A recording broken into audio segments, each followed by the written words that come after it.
धातु एवं अधातु अभिक्रिया कैसे करते हैं।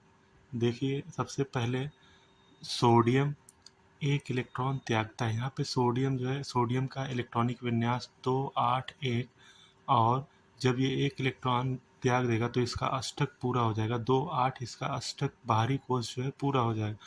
ये सोडियम धनायन बनाएगा फिर। और क्लोरीन आयन जो है उसका इलेक्ट्रॉनिक विन्यास 2 8 7, ये एक इलेक्ट्रॉन जब लेगा तो इस पे माइनस आयन आएगा। 2 8 8 इसका भी अष्टक पूरा हो जाएगा अपना फिर ये क्लोराइड रेडायन बन जाएगा। तो इस तरीके से सोडियम अपना एक इलेक्ट्रॉन त्याग करेगा और क्लोरीन एक इलेक्ट्रॉन ग्रहण करके ये सोडियम क्लोराइड आयन का निर्माण होगा। सोडियम क्लोराइड ये एक आयनिक यौगिक है क्योंकि दोनों आयन से मिलकर बनते हैं। यहाँ पे क्या है, विपरीत आयनों के कारण सोडियम तथा क्लोराइड आयन परस्पर आकर्षित होते हैं तथा मजबूत स्थिर वैद्युत बल में बंधकर NaCl के रूप में उपस्थित रहते हैं। NaCl अणु के रूप में नहीं पाया जाता बल्कि विपरीत आयनों का समुच्चय है। ये आयनों के बीच में आकर्षण बल है, इसलिए ये एक आयनों का समुच्चय है। आयनिक यौगिक मैग्नीशियम क्लोराइड का निर्माण। आयनिक यौगिक मैग्नीशियम क्लोराइड का निर्माण जैसे सोडियम क्लोराइड बना है वैसे ही सेम मैग्नीशियम क्लोराइड। मैग्नीशियम का इलेक्ट्रॉनिक विन्यास क्या होगा, 2 8 2। बाहरी कोश में कितने, 2। तो ये 2 इलेक्ट्रॉन निकाल के अपना अष्टक पूरा करेगा। 2 8 में चेंज होगा। 2 8 मतलब मैग्नीशियम पे 2 प्लस और 2 इलेक्ट्रॉन त्याग दिया, मैग्नीशियम धनायन बना। फिर उसके बाद क्लोरीन जो है उसका 2 8 7, बाहरी कोश में 7 इलेक्ट्रॉन, ये एक इलेक्ट्रॉन लेके अपना अष्टक पूरा करेगा तो ये रेडायन बनेगा, क्लोराइड रेडायन। और वैसे ही मैग्नीशियम का एक इलेक्ट्रॉन क्लोराइड के पास और दूसरा दूसरे क्लोराइड के पास, और ये MgCl2 बनाएगा, Mg धनायन और क्लोरीन रेडायन।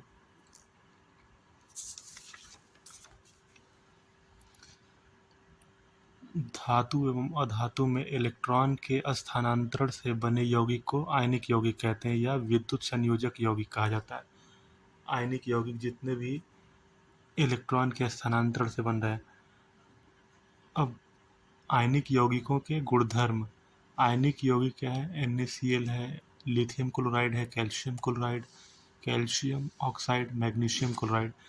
इनके गलनांक एवं क्वथनांक दिए हुए हैं। गलनांक और क्वथनांक उच्च होते हैं। इसके दोनों ही के गलनांक क्वथनांक उच्च हैं। क्योंकि इनके बीच में आयनिक आकर्षण बल होता है जो कि बहुत ही स्ट्रांग बल होता है।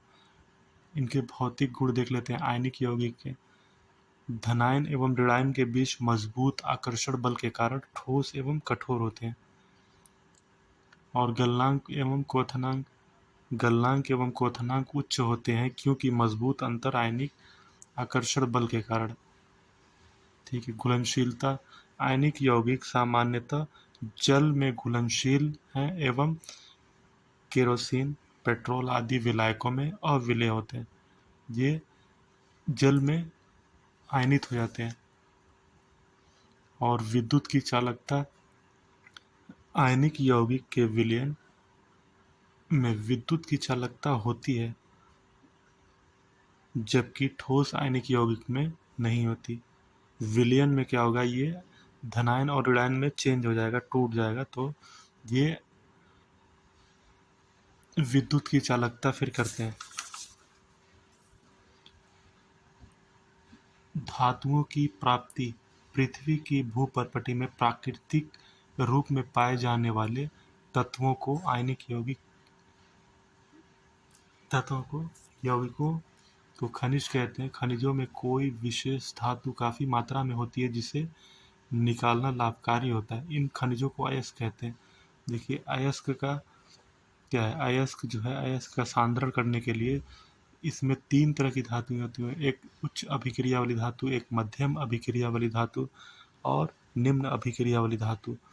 तो अगर उच्च अभिक्रिया वाली जैसे सोडियम, पोटेशियम, एल्युमिनियम, मैग्नीज, ये सब धातुएं हैं, मैग्नीशियम, तो इनको क्या करना है, गलित धातु का विद्युत अपघटन, इनका विद्युत अपघटन से शुद्ध धातु प्राप्त हो जाएगी। जबकि मध्य अभिक्रिया धातुएं जो है कार्बोनेट अयस्क में पाई जाती है या सल्फाइड अयस्क में। अगर कार्बोनेट अयस्क होगा तो उसका निस्तापन करेंगे, और अगर सल्फाइड अयस्क होगा तो उसका भर्जन करेंगे। तो यहाँ से क्या प्राप्त होगा, धातु का ऑक्साइड मिलेगा। फिर धातु में अपचयन करेंगे, धातु का फिर शोधन करेंगे, जिससे हमें मध्यम अभिक्रिया धातुएं प्राप्त हो जाएंगी। निम्न अभिक्रिया धातु सल्फाइड अयस्क में, ये सल्फाइड के अयस्क के रूप में पाई जाती हैं। इनका भर्जन होता है, भर्जन के बाद धातु प्राप्त होती है, उनका परिष्करण करते हैं।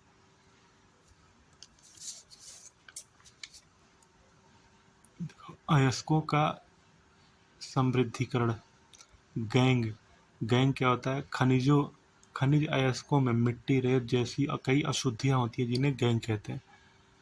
और सक्रियता श्रेणी में नीचे आने वाली धातुओं का निष्कर्षण। नीचे आने वाली जो बहुत कम क्रियाशील है, देखिए यहाँ पे ये एक सल्फाइड अयस्क है, इसका नाम सिनेबार अयस्क है, HgS। उसको वायु की मात्रा में, अधिक मात्रा में उसको गर्म करते हैं, उसका तापन करते हैं, तो मरकरी ऑक्साइड मर्क्यूरिक ऑक्साइड में चेंज हो रहा है, और ये सल्फर डाइऑक्साइड में। फिर से मर्क्यूरिक ऑक्साइड को उसका तापन करते हैं, तो ये मरकरी लिक्विड फॉर्म में प्राप्त होता है और ऑक्सीजन निकल जाती है।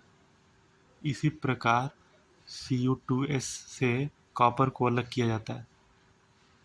कॉपर सल्फाइड और O2, देखो वायु की अधिक मात्रा में इसको भी गर्म करेंगे तो ये कॉपर ऑक्साइड में चेंज होगा, और ये सल्फर डाइऑक्साइड में। फिर कॉपर ऑक्साइड को फिर से गर्म कर रहे हैं CO2S के साथ, तो ये क्या बन रहा है, कॉपर में और SO2 गैस रिलीज हो जा रही है। सक्रियता श्रेणी के मध्य में स्थित धातुओं का, जैसे मध्य में कौन कौन सी, आयरन है, जिंक है, लेड है, कॉपर है, इनका क्या होता है, भर्जन और निस्तापन। सल्फाइड अयस्क को वायु की उपस्थिति में अधिक ताप पर गर्म करने से यह ऑक्साइड में परिवर्तित हो जाता है। इस अभिक्रिया को क्या कहते हैं, भर्जन कहते हैं।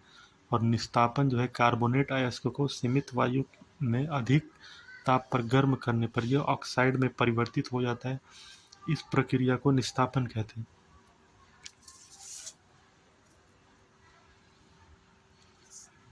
अभी यहाँ पे भर्जन हो रहा है, जिंक सल्फाइड है, उसको वायु की अधिक मात्रा में तापन कर रहे हैं, तो ये जिंक ऑक्साइड में परिवर्तित हो रहा है और सल्फर डाइऑक्साइड में।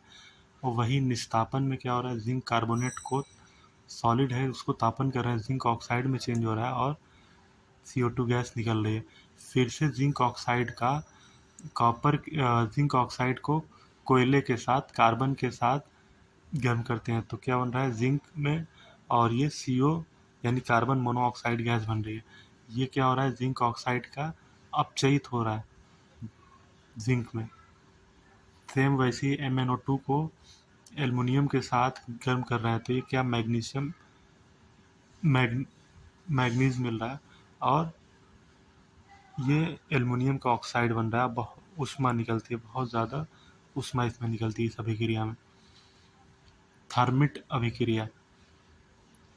अभिक्रिया क्या होती है, आयरन ऑक्साइड Fe2O3 के साथ एल्युमिनियम की अभिक्रिया का उपयोग रेल की पटरी एवं मशीनी पुर्जों को दरारें जोड़ने के लिए किया जाता है।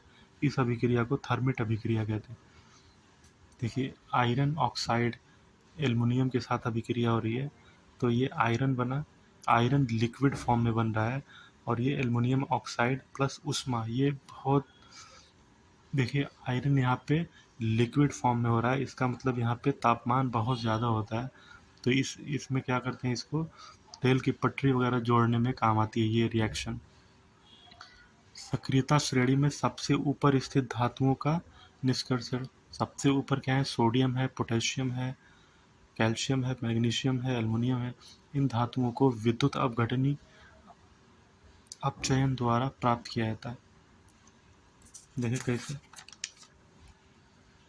कैथोड पर क्या होगा, कैथोड पर सोडियम धनायन जो है एक इलेक्ट्रॉन लेके ये Na में बन जाएगा, और एनोड पे क्या होता है कि क्लोरीन आयन 2 इलेक्ट्रॉन त्याग के Cl2 में चेंज हो रहा है, क्लोरीन में।